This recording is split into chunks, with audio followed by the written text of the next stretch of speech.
अगर आप इमेजिन कर सकते हो तो इमेजिन करके देखो कि अगर आप स्पेस में एक ब्लैक होल के अंदर गिर जाते हो तो उस वक्त सिचुएशन क्या होगी। वो साल था 2014 जब एक world famous director Christopher Nolan की एक ब्लॉकबस्टर मूवी आई थी जिसका नाम है इंटरस्टेलर। इस मूवी में ऐसा दर्शाया गया था कि इस फिल्म का मेन कैरेक्टर जिसका नाम है कूपर, वो अपने स्पेसशिप के साथ एक ब्लैक होल में गिर जाता है। ब्लैक होल का नाम बताया जाता है फिल्म में गारगेंटुआ, और गिरते ही उसके सामने बहुत ही डार्क अंधेरा हो जाता है। फिर कुछ ग्रेन जैसे पार्टिकल्स उसके स्पेसशिप को हिट करना चालू कर देते हैं, लेकिन वही पार्टिकल्स फिर आग की चिंगारी की तरह उनके स्पेसशिप को डैमेज करना चालू कर देते हैं, लेकिन उनको मजबूरन अपने स्पेसशिप से इजेक्ट करना पड़ता है और वो ब्लैक होल के अंदर गिरते ही चले जाते हैं। फिर वो अपने आप को एक 5 डायमेंशनल स्पेस में पाते हैं जो कि एक 5 डायमेंशनल टेसरैक्ट था, और उस जगह पे ऊपर अपने पास्ट और फ्यूचर से कम्युनिकेट कर सकते थे ग्रेविटी के थ्रू। और ये कॉन्सेप्ट दिमाग हिला देने वाली थी कि अगर कोई ब्लैक होल में गिरता है तो उस वक्त उसकी सिचुएशन क्या होगी। क्या ये फिक्शन है या फिर ये एक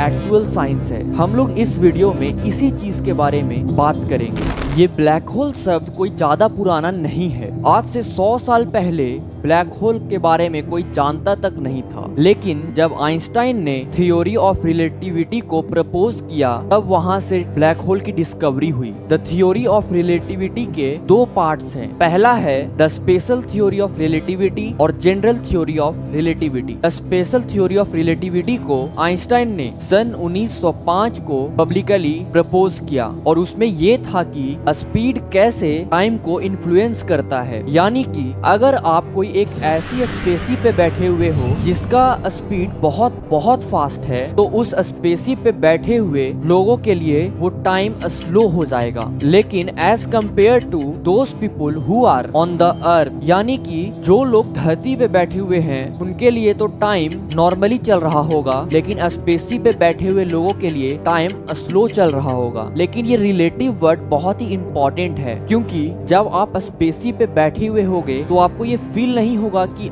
टाइम स्लो चल रहा है, लेकिन जब आप धरती पे वापस जाओगे तब आपको पता चलेगा कि टाइम कितना अलग चल रहा था। और इस चीज को काइनेमेटिक टाइम डायलेशन कहा जाता है। लेकिन स्पीड ही रिस्पॉन्सिबल नहीं है टाइम डायलेशन को पॉसिबल करने में। अगर टाइम डायलेशन को पॉसिबल करना है तो वो हम ग्रेविटी के थ्रू भी कर सकते हैं, जिसे आइंस्टाइन ने बताया अपने जनरल थ्योरी ऑफ रिलेटिविटी में। इसको उन्होंने पब्लिश किया साल 1915 को। अगर आप जितना ज्यादा ग्रेविटेशन फोर्स को एक्सपीरियंस करेंगे उतना ज्यादा आपके लिए टाइम स्लो चलेगा, और इस थ्योरी को ग्रेविटेशन टाइम डायलेशन भी कहा जाता है। और इसी चीज को इंटरस्टेलर मूवी में बहुत ही अच्छे तरीके से दर्शाया गया था। जब कूपर और उसके साथ ही एक एक्वा प्लेनेट पे लैंड करते हैं तब उनके लिए 1 घंटा धरती पे रहने वाले लोगों के लिए 7 सालों के बराबर होता है। मतलब कि अगर इस प्लेनेट पे 1 घंटा बीतता है तो धरती पे 7 साल गुजर जाएंगे। ऐसा इस प्लेनेट पे इसलिए हो रहा था कि गारगेंटुआ ब्लैक होल इस प्लेनेट के बहुत ही पास था। ब्लैक होल से आ रहा ग्रेविटेशनल फोर्स इस प्लेनेट पे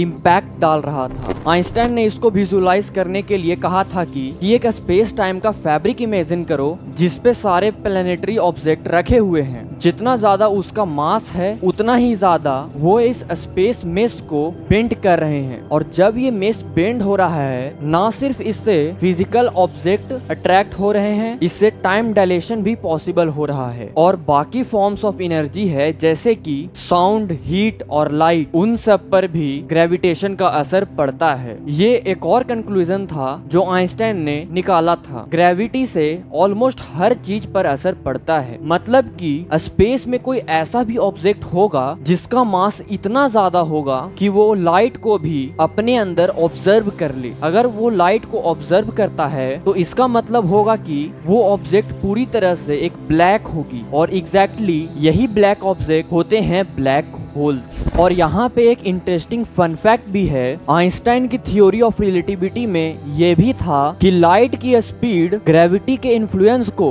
डिक्रीज करती है। ऐसा नहीं है कि ग्रेविटी हमें हर जगह फील होता है। लाइट की स्पीड ग्रेविटी को लिमिट कर देती है। अगर हम इसी चीज को प्रैक्टिकल वे में समझें तो इमेजिन करो कि हमारे सोलर सिस्टम से सन पूरी तरह से गायब हो जाए, तो ठीक 8 मिनट बाद ही हमको पता चलेगा कि सूरज गायब हो गया है, क्योंकि सनलाइट को अर्थ पे पहुंचने में 8 मिनट का समय लग जाता है। इसलिए जब सन गायब होगा तो ठीक 8 मिनट बाद ही हमको पता चलेगा कि सन सोलर सिस्टम से गायब हो चुका है। लेकिन सन के गायब होने से अर्थ के ग्रेविटी पे क्या इन्फ्लुएंस पड़ेगा, ये समझिए कि अगर लाइट को वहां तक पहुंचने में 8 मिनट लगता है, अर्थ पे ग्रेविटी को चेंज होने में ठीक 8 मिनट का ही समय लगेगा। आइंस्टाइन के अलावा और भी ऐसे साइंटिस्ट थे जिन्होंने थ्योरी ऑफ रिलेटिविटी को इम्प्रूव किया, उसके नए इक्वेशन को बनाया और बहुत सारी इक्वेशन को सॉल्व करके थियोरेटिकली ये प्रूव कर दिया कि ब्लैक होल एग्जिस्ट करते हैं। लेकिन साल 1960 में थियोरेटिकली ही नहीं बल्कि प्रैक्टिकली भी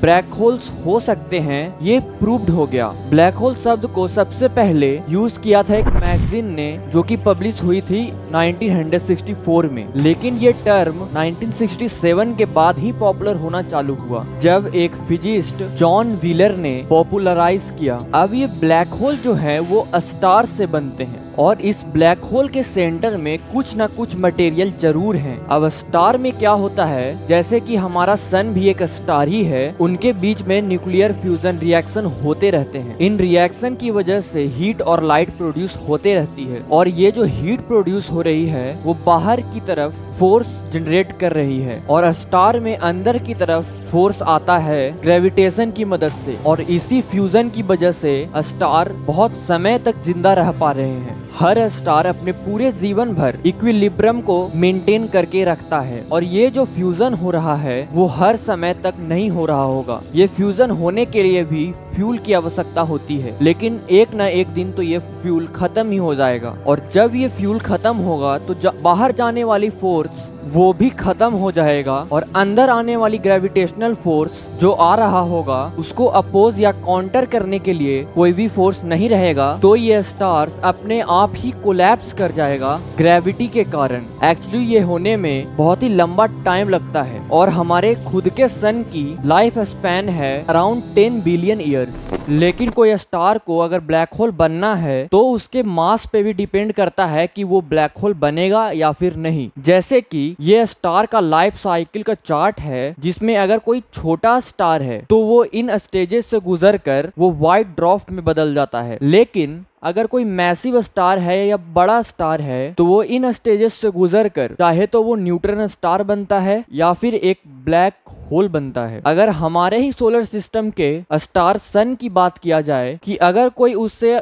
कोई ब्लैक होल बनता भी है तो उसका डायमीटर सिर्फ 50 किलोमीटर ही होगा। लेकिन दुख की बात यह है कि सन कभी भी ब्लैक होल बन ही नहीं सकता, क्योंकि ये एक छोटा स्टार है और ये जब भी बनेगा तो ये एक व्हाइट ड्वार्फ ही बनेगा। इसी चीज को प्रूव किया था एक इंडियन फिजिस्ट ने, जिनका नाम था सुब्रमण्यम चंद्रशेखर, जिन्होंने बताया था कि हमारा सन कभी भी ब्लैक होल नहीं बन सकता है और इस चीज को उन्होंने प्रूव किया अपने थ्योरी से, जिसका नाम था चंद्रशेखर लिमिट। हम लोग तो ये समझ गए कि ब्लैक होल कैसे फॉर्म होता है और ब्लैक होल क्या होता है, लेकिन ब्लैक होल के कितने टाइप्स हो सकते हैं उन सब चीजों के बारे में हम लोग समझेंगे। तो बेसिकली 3 तरह के ब्लैक होल्स होते हैं। तो पहला होता है स्टेलर ब्लैक होल्स, जो कि कॉमन टाइप का एक ब्लैक होल होता है और स्टेलर ब्लैक होल्स स्टार से फॉर्म होते हैं। साइंटिस्ट का एस्टिमेट है कि हमारे मिल्की वे में 10 मिलियन से 1 बिलियन तक ये स्टेलर ब्लैक होल्स मौजूद हैं। और दूसरे तरह का ब्लैक होल होता है जिसका नाम है प्रीमोर्डियल ब्लैक होल। इस ब्लैक होल का साइज एक एटम जितना छोटा होता है, लेकिन इसका मास एक माउंटेन से भी ज्यादा हो सकता है। लेकिन ये वाले जो ब्लैक होल्स हैं वो थियोरिटिकल हैं, हाइपोथेटिकल हैं। ये अभी तक प्रूफ नहीं हुआ है कि प्रीमोर्डियल ब्लैक होल होते भी हैं कि नहीं। और तीसरे तरह का ब्लैक होल होता है सुपर मैसिव ब्लैक होल। ये इतने बड़े ब्लैक होल्स होते हैं कि इनका मास 1 मिलियन सन से भी ज्यादा होता है और इंटरस्टेलर मूवी में यही सुपर मैसिव ब्लैक होल के बारे में चर्चा हुआ था। साइंटिस्ट का ऐसा कहना है कि 2 गैलेक्सी के बीच में मौजूद होता है एक सुपर मैसिव ब्लैक होल। हमारे मिल्की वे गैलेक्सी के बीच में जो super massive black hole present है उसका नाम है सैजिटेरियस ए। और वो साल था 2019। अप्रैल के महीने में पहली बार एक सुपर मैसिव ब्लैक होल का फोटो क्लिक किया गया था जिसका नाम है विग्रो ए। और ये पहली पिक्चर थी जो कि इंसानों द्वारा और एकदम रियल फोटो थी ब्लैक होल की। और इस फोटो में अगर आप ध्यान से देखोगे तो ऊपर वाला जो हिस्सा है वो थोड़ा सा लाइट है और ये जो निचला हिस्सा है वो थोड़ा सा डार्क शेडेड है। मतलब कि ये जो फोटो है वो सामने से खींचा हुआ है। और इंटरस्टेलर मूवी में भी दिखाया गया था कि जो ब्लैक होल का सामने वाला हिस्सा होता है वो बहुत ही डार्क कलर से शेड होता है और पिछला हिस्सा लाइट कम होने की वजह से लाइट शेड करता है। तो आज का वीडियो बस इतना ही। आशा करता हूँ आपको मेरा वीडियो अच्छा लगा हो। धन्यवाद।